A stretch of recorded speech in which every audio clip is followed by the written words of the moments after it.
Welcome back from lunch, everyone. My name is Dorota Lech. I co-program the Doc Conference, and I'm very excited to be introducing Editing with Herzog, a conversation with Joe Bini. Joe Bini is a filmmaker and editor working in both fiction and nonfiction forms. His 20-year collaboration with Werner Herzog began with the film Little Dieter Needs to Fly and includes Grizzly Man, Bad Lieutenant, Port of Call, New Orleans, Cave of Forgotten Dreams, and Into the Abyss. He recently edited American Honey, directed by Andrea Arnold, which is playing here at TIFF, and is currently working on his second film with Lynn Ramsey. He is joined on stage by Maya Hawke. She was an assistant editor on 8 of Herzog's films and an editor on 2. She and Joe are married. They are rad. Put your hands together.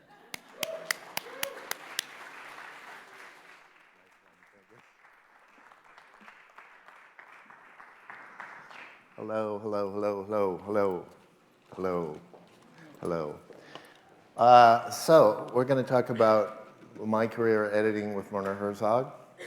And I think it sort of starts with the concept of be careful what you don't wish for. I met Werner about 20 years ago, and at the time I was wanting to be a filmmaker, not an editor. I never wanted to be an editor. And the one kind of filmmaking I was never interested in was documentary. So I got a call. I had an editing facility in San Francisco, and I got a call one day. Am I supposed to be saying this now, or we're? No, you're good. Okay, I'm good. We have this all planned out very tightly. We only have half an hour. So I got a call one day from a friend saying a filmmaker's in town. He's looking for somebody who can edit on an Avid system. You guys have an Avid system. Are you interested? What's the film? It's a documentary. Well, I don't do documentaries. Well, it's the filmmaker is Werner Herzog. Okay, let's see how that goes. So the next day, I was working with Werner Herzog on a film, Little Dieter Needs to Fly, and this documentary had a dream sequence in it, and so that changed my whole opinion about documentary. Okay, now. So over the course of my career with Werner, 20 years, we have done 27 films together. We just sort of realized that when we counted them all up. There they all are. Now Maya's going to explain how this evening is going to work, this afternoon. This afternoon. Yes. I've got a little slideshow here. We sat down together and we chose a still from every film that Joe felt represented the film. And he wrote a line about what he thought the film was about or what it meant to him. And I'm going to toggle through those slides now and give you a little preview of what is to come. But we only have half an hour, so it's going to take us a little bit of hustling to get through it. But I'll show you these now, and if there's anything you really are burning to know about, please feel free if it looks like we're not going to get through them all, call out, when we get to around 20 minutes, call out what you want to know. Some of these titles are quite provocative. This one is a great one.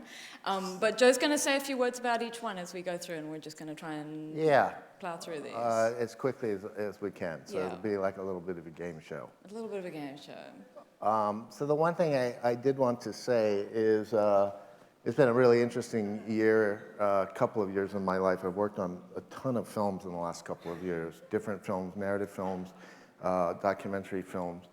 And like I said, my goal always was to be a filmmaker. I always considered myself a filmmaker first and an editor second.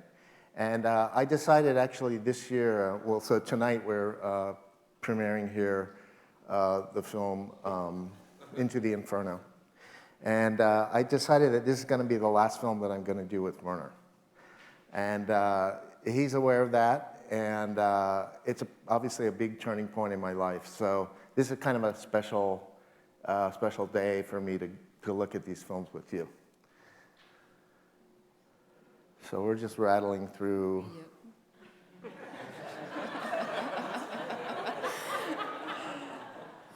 These things. And then we'll just go through them as quickly as we can. Yeah. And here it is, the last one. So this is the last one. It's a moving tribute in a certain way to Yes. a wonderful, long relationship. Okay, so from the top. Oh, How did that happen? I don't know. Okay. Hang on. Coming. Okay, that's the list again. Yep, I know. 27. We don't want to get ahead of ourselves. Okay, so they're in random order. Little Dieter Needs to Fly. Probably the most popular film that we've done, or the one that's been seen by the most people. Here's my anecdote. There's a kind of famous scene in the film where he shows the tape. He listens to the tape on the headphones. Do you remember this scene? Dieter, we're on Dieter.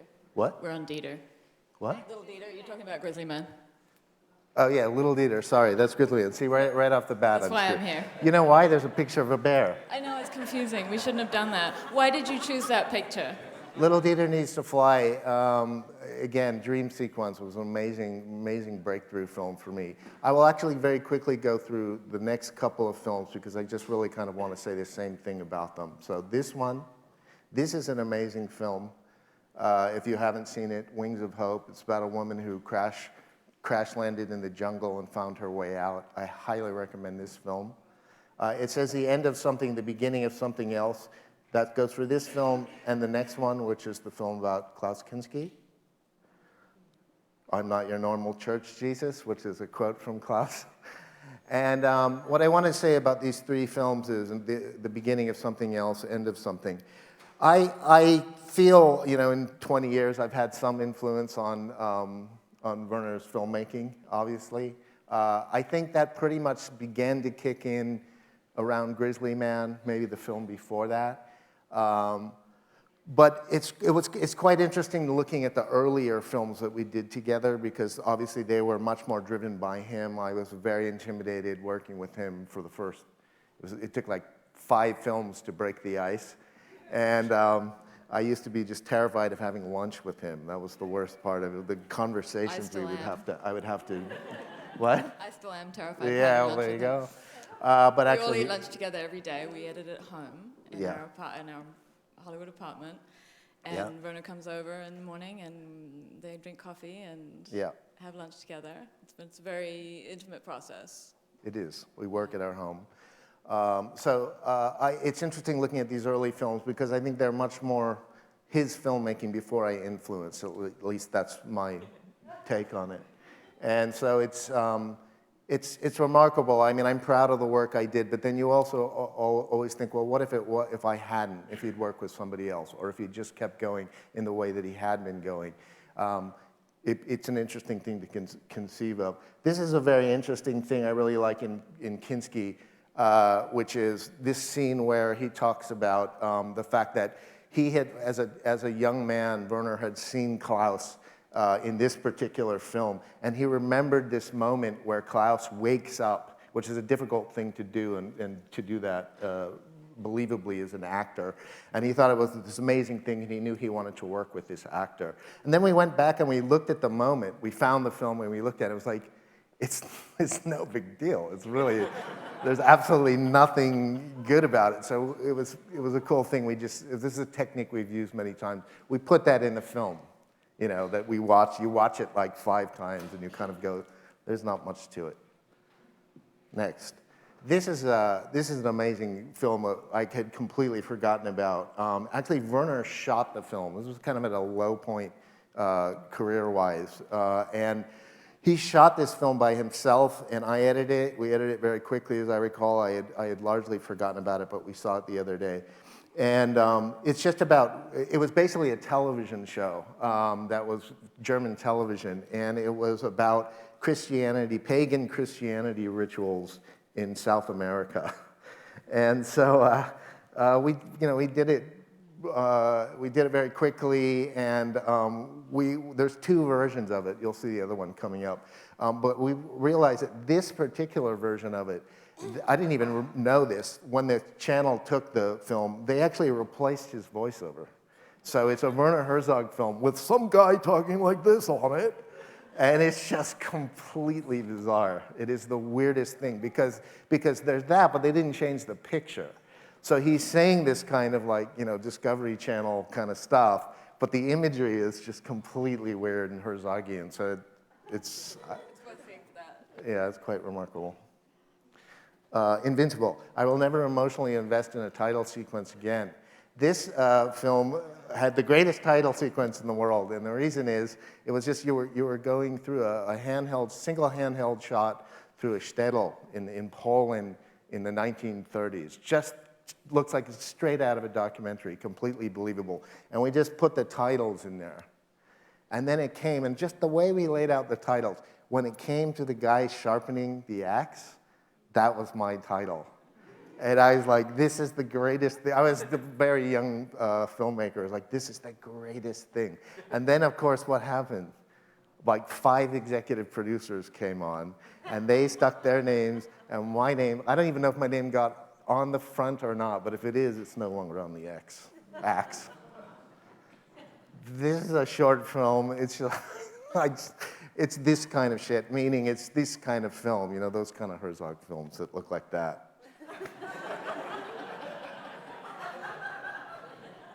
Okay? So you have to explain who was Dame Penelope. Okay, Pilgrimage. This was a short film where they hooked up famous directors with famous composers. I can't remember why. And we got together with Sir Jonathan Tavener, who is this brilliant composer. He passed away. He was like sort of the composer laureate of England. For example, he wrote the Requiem for Princess Diana's funeral. It's a big, you know, older man.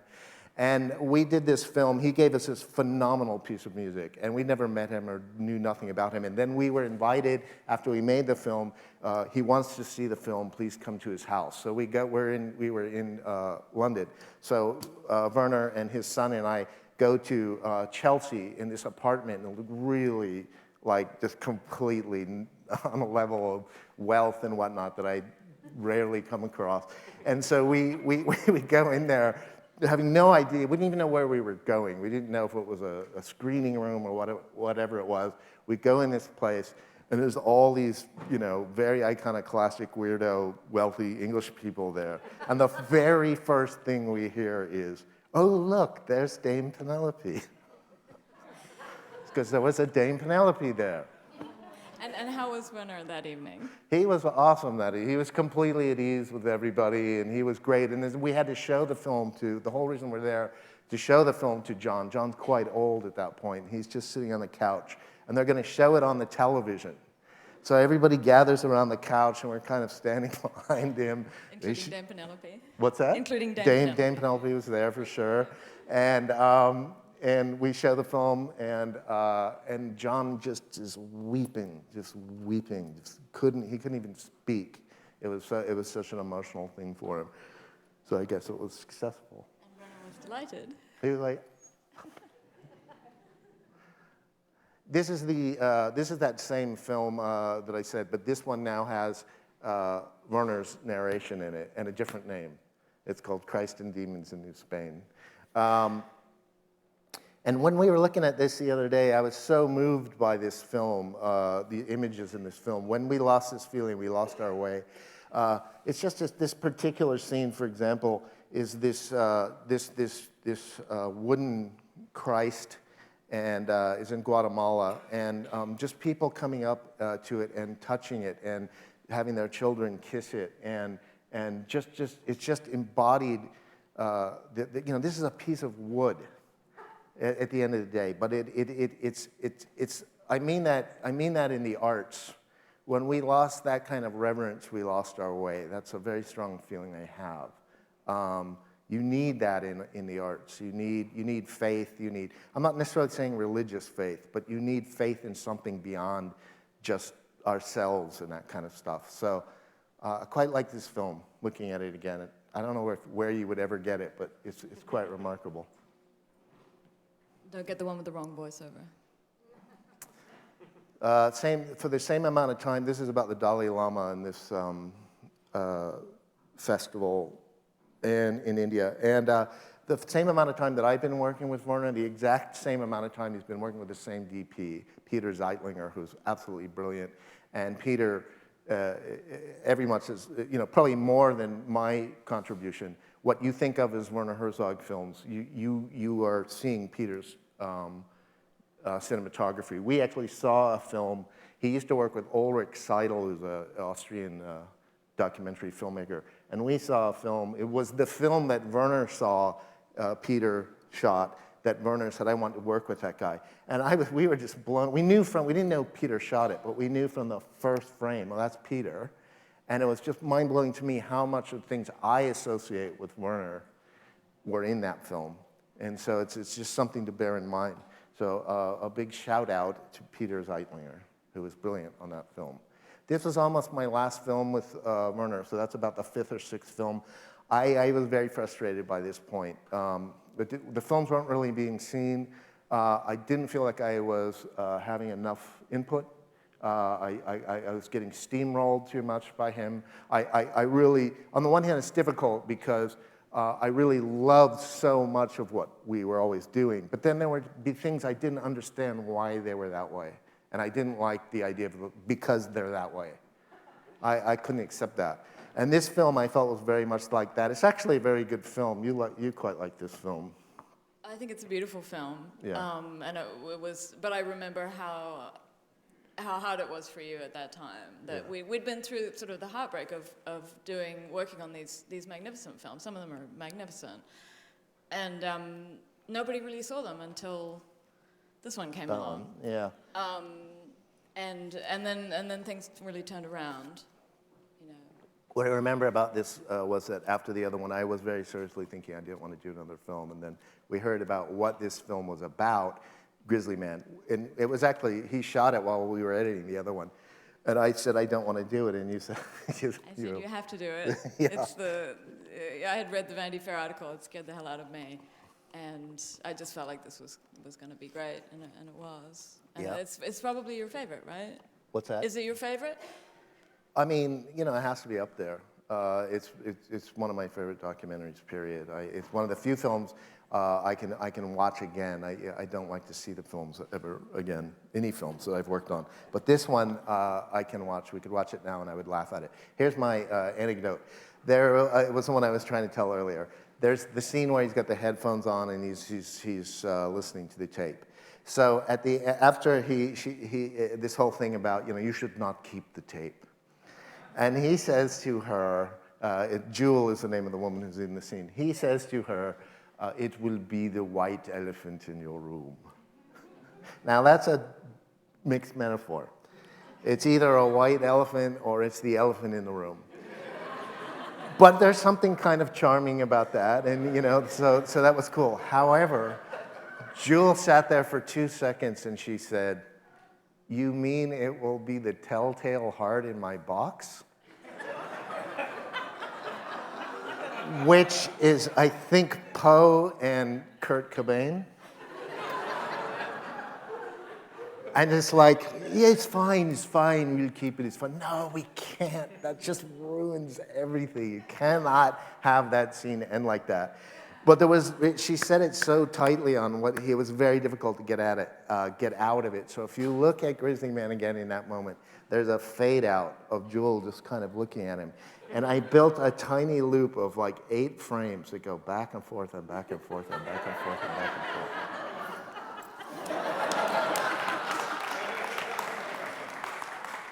Wild Blue Yonder, Mission to the Outer Fringes.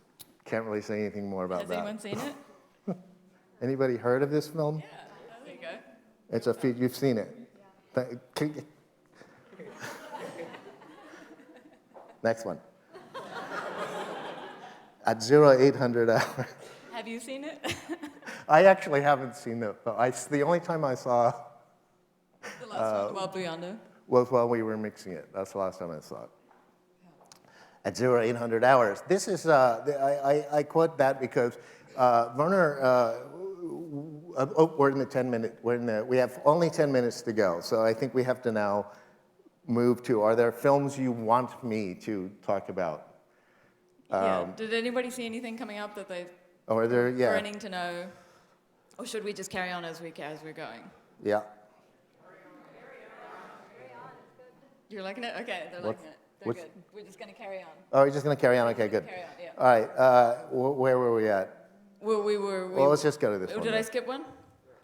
This one. Well, we were in the yeah. Yes, it's been really interesting working on narratives with him as well. This is a narrative film that was based on a documentary that we had done together, which is quite odd. I don't know if there's many editors who have that experience. He's very formal in the narratives. He's very formal generally about setting up films. So usually in these kinds of films, you have at 0800 hours, you will be going on a mission. You have one of those. There were actually 3 of those scenes in this movie. I couldn't believe it. And so we actually cut one out and cut one down. It was a dead ringer for the beginning of Top Gun. Yeah, exactly. Yeah. I don't think he's ever seen Top Gun. But maybe I'm wrong. Never mind. This one, briefly, I don't even know it's a film. It's quite interesting. When he came back, that's what he said to me. He didn't even know if it added up to a film. It's in a very similar way. Anybody who sees Inferno, actually, it has Clive in it, the guy who's in Inferno. But it's also a similar kind of episodic science film. So this is the Bad Lieutenant. It's also one of my favorites that we did together. We had a really wonderful time doing this film. There was a guy DP, who used to work with Werner. He worked on Gary, I believe, but he certainly did Fitzcarraldo. His name is Thomas Mauck. Thomas Mauck called Peter and said, "How did you finally do one right?"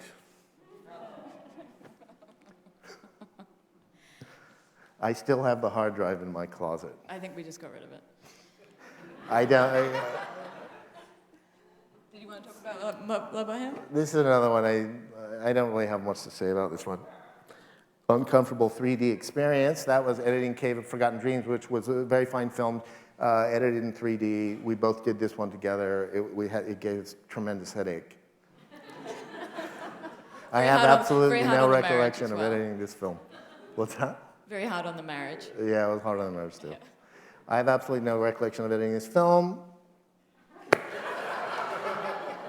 This is my other top 3 of the films we've worked on. I think this is an outstanding, remarkable film. I don't know how many of you have seen it, but if you haven't, you should. Gloriously unadorned filmmaking. This was, I worked on 4 of these things that came out of the last one. They're all about death row. It was very difficult, very intense, but I'm very happy with these films. They're very raw. Why do you think they're so good? What? Why do you think they're so good? Because they're raw. There's no bullshit in these films. There's no like B-roll. It's just everything's there for a reason, and it's people talking, and you just cut, you jump cut, and it works. And his interviewing in this film is particularly strong. He did an extraordinary job. This was I don't know if you've seen this. It's this texting thing. It's quite good actually. It's on the internet. I don't know what to say about Queen of the Desert. Except that we had the wonderful and lovely Nicole Kidman over to our house where we edit everything. Unfortunately, our bathroom door doesn't close properly. So a couple of bottles of wine later, Nicole finally says, "Well, perhaps I could use your bathroom." And so Werner handles it very well, the whole bathroom situation, but we should have got it fixed before Nicole Kidman came over. She was very nice about it, and we didn't have to call the fire department. We had Nicole Kidman locked in our bathroom. Yeah. This film is playing at this festival. We just did it so quickly. I have very little recollection of it, but we did it about a year ago, playing at the festival. Is it Werner's Eco-Terrorist Manifesto? You decide. Yeah, and so now we made it. We made it all the way through. That's remarkable. We can take questions. Yeah. So this film is playing tonight. I hope you get a chance to see it. If not that, tonight it's going to be on Netflix, streaming on Netflix, and this last one. So it's emotional, but it's all good. Thanks for having me. There's a question.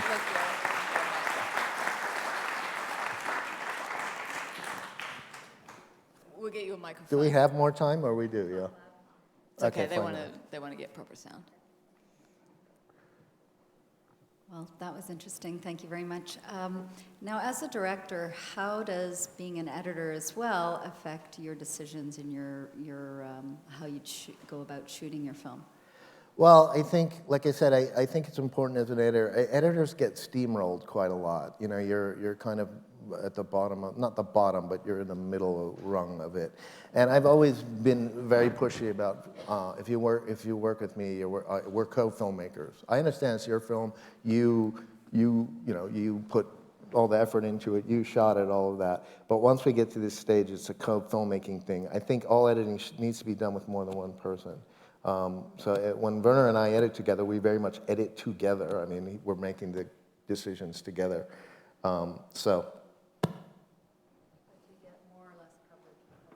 Say it again? When you're shooting, you get more or less coverage. Like being an editor, I was wondering how it affects you as... I prefer films that don't have editing in them. I prefer films to be one shot. So you just try to do it that way. It's true. Hi.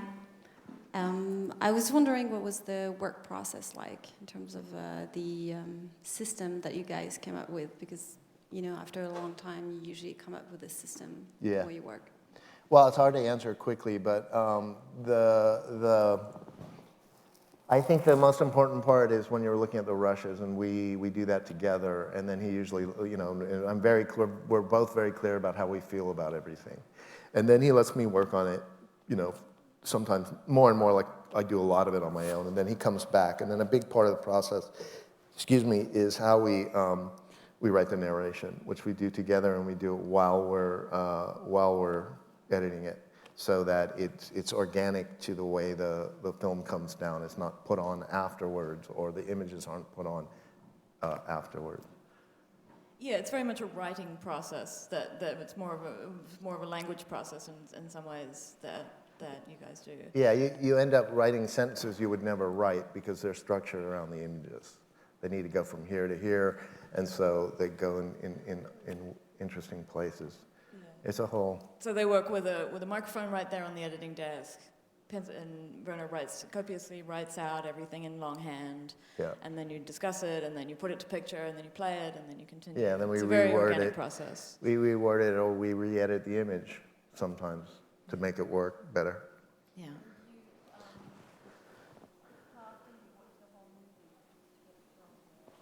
How many times do you watch the whole movie? That's not many, actually, not many. And that's a huge thing in editing, because you're only ever going to be able to see a film that you edit. You're only going to be able to watch the whole thing and see it for what it is, maybe twice in a whole process. So it's very difficult. Those are very precious moments, so you have to save those. Yeah, it's always difficult when people come to the editing room as guests and want to see parts of the film, or Werner wants to show them parts of the film, and it's like... I find that very difficult. It's very taxing. Hi there.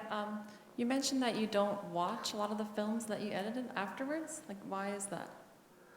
It's very much a process, so you remember the process as much as you remember the film. And it's been both my great joy and the greatest thing in my life to work with him, but it's also been a cross to bear. And so I don't mean that in any bad way. It's just very, very intense. And so my recollection of many of the films is the intensity of the moment of working on them. And so there's not something I necessarily want to relive. I think we're done. One more. There you go. What's next for you? What was the question? What's next for you? What's next for me? I'm editing a film right now, with a fiction film with Lynn Ramsay, the Scottish filmmaker. I'm really excited about that. It's got Joaquin Phoenix in it. We're going tomorrow to the set. They're shooting in New York. And then when that one's done, which is at the end of the year, I'm not going to edit anymore.